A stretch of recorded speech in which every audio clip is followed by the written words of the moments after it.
read and fill in the blanks. What I started doing recently was I'm recording explanation videos for each question, basically, because I provide practice questions on my website, right? So for each question, I'm making a video to explain why the answer is the answer. And I figured I'm just going to upload one of these videos and see what you guys think. If you think it helps, I'll take a few more out of those, the collection that I'm making, and I'll upload it here as well. But if you haven't looked into the grammar side, the grammatical rules, you might not be able to follow. But I did talk about it in one of my videos. I did teach some of this stuff. So maybe you want to watch that first. I'm going to link it above. And then you come back and you see if this helps you. If it does, I'll take more out and then I'll upload a few of these videos. I can't do them all because I got to save it for my students. But see what you think. If you want to follow along and take notes, I'm providing the document that I'm using below. You just click on that, you can download it, print it out, follow along, take notes, and see how it goes. So y'all ready? Let's get into it. All right, let's get straight into it. If we have a fill in the blanks, we want to use parts of speech. Now, if you know the answer, you know the answer. But I will always show you parts of speech and all the clues that are in there to help you identify the answer. Now, after the blank, we have R. Before the blank, we have forget the year. Now, we want to identify the R first because that's easier. R is a verb. It is a be verb, right? Is, am, are, was, were. They're all be verbs. Now that we established R, what is forget the year? That might be a little bit more difficult. With all those hyphens, you're probably confused. But remember, what has to go in front of the verb? It is the subject, right? And then we have the object back here. We know that. So if the verb has already been established, what are we going to put in front of the be verb? Probably a noun, right? The noun goes in front of the verb, which is the subject. So forget the year is probably just describing the noun. Then let's identify how many nouns we have. Now we have concerns, are, temples, parties. That's what I see. And remember, we can make a sentence as well. I have a, or I have an.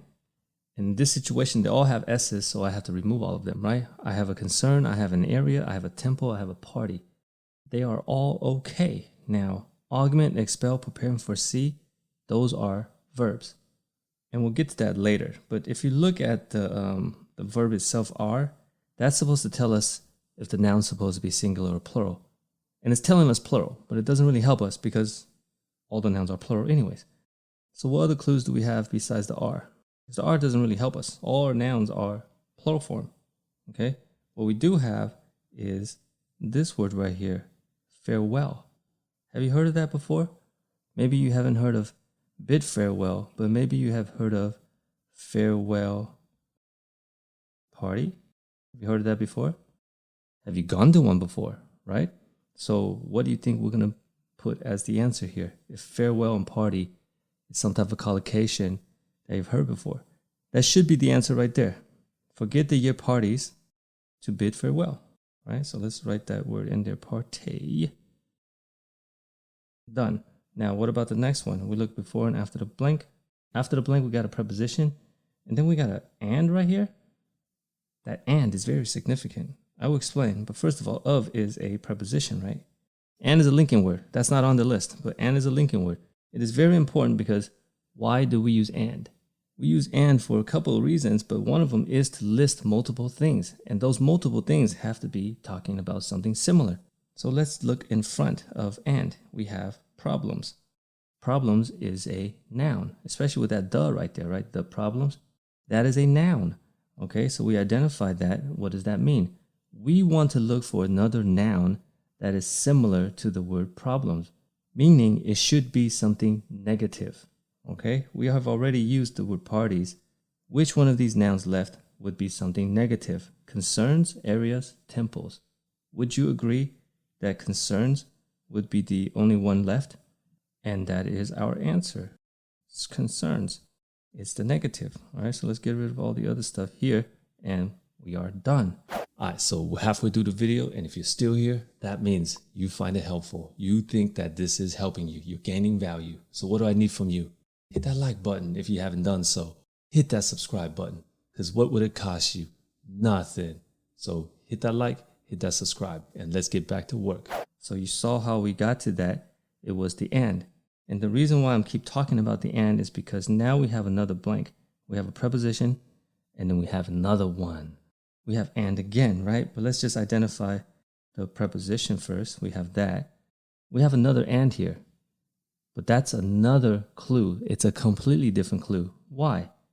Now I'm going to bring this back. I'm going to bring back the other and change the color. We have a noun, right? Problems and concerns. What does that mean? Before and after the and, they're both nouns. Can we list a bunch of nouns with and, right? Can you say that I like to eat pizza and hamburgers and pasta? No, we can't. We use and for the last noun, the last thing that we are listing. So what does that mean? It means that this and right here, the and that's shown here, should not be giving you another one of those things.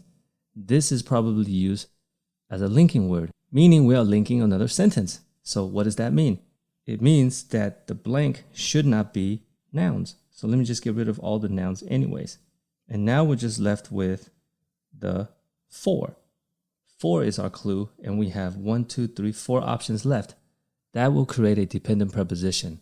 All you want to do is just read it out loud and see which one of those 4 words will sound good to you, because they're all verbs, so we can't eliminate it. We eliminated the nouns. Verb can go there because it's linking another sentence. So which one sounds good? Augment for, expel for, prepare for, foresee for. Maybe you don't know the definition to all of these words, but always go with what sounds familiar to you. In this situation, would you agree that prepare sounds good with for? Prepare for?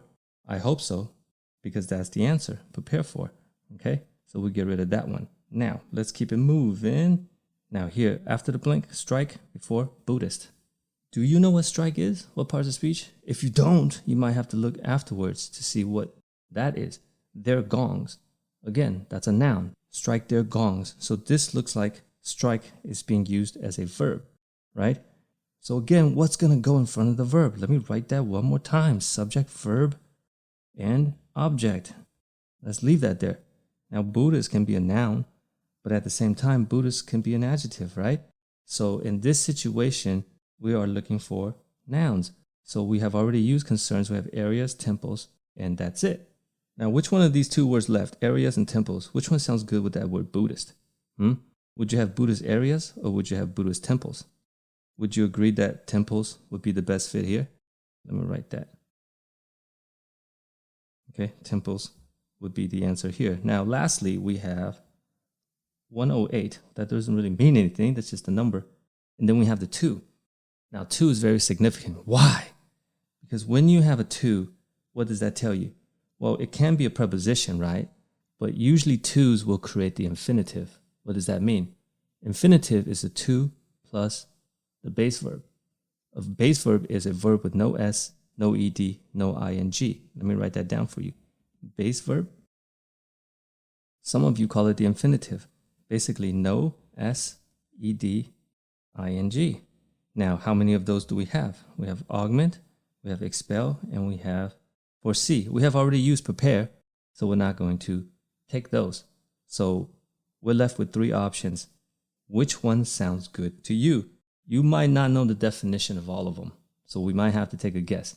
Because if you don't know vocabulary, what are we going to do, right? We don't know the vocabulary. Now, there's a word that will help us. Weakness. What do we want to do with weakness, right? So they are striking their gongs for what? For the purpose of what? Do they want to augment weakness, expel weakness, or foresee weakness? If you want to take a guess at it, you can, but I'll tell you the definition of these words.